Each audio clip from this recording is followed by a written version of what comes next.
quel est selon toi, dans ta pratique, le cas ou un des cas les plus compliqués à gérer lors de la retraite et comment tu as réussi à gérer ce cas pour l'amener là où il voulait?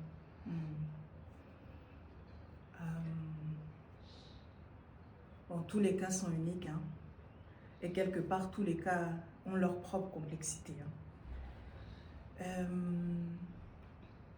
Un des cas qui me vient comme ça, c'était une jeune femme qui était russe, qui venait de la Russie profonde. Et elle était très jeune, elle avait 22 ans. Et cette jeune femme, pendant la retraite, pendant les interviews, pendant les consultations, pendant le processus, n'y croyait plus. C'est-à-dire qu'elle se demandait ce qu'elle faisait là, pourquoi elle avait pris la médecine, et que ça ne servait à rien. Elle était en train de baisser les bras parce qu'elle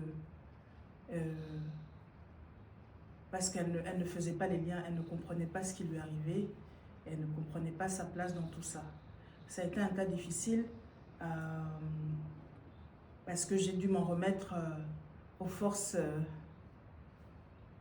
plus grandes que moi, et j'ai dû lui insuffler, lui montrer la voie, lui dire que non, c'est pas comme ça, tu es jeune, qu'est-ce que tu veux faire dans ta vie? Et parce qu'elle voulait vraiment, arrêter tout. Et en lui parlant, par la force du verbe, par la force de tous les esprits, de tous les ancêtres,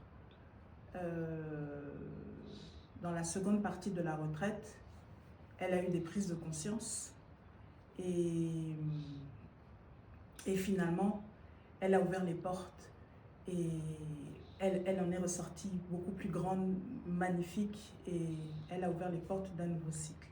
Tout ça pour dire que la plante médecine vous soutient, mais c'est aussi à vous de comprendre quelle est votre place dans tout cela.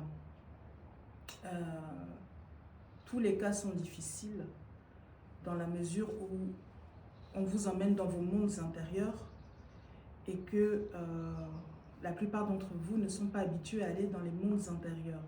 Et ça peut faire peur. C'est ça en général qu'on retrouve comme configuration. Et il faut vraiment venir dans les retraites avec beaucoup de confiance et de foi en la vie.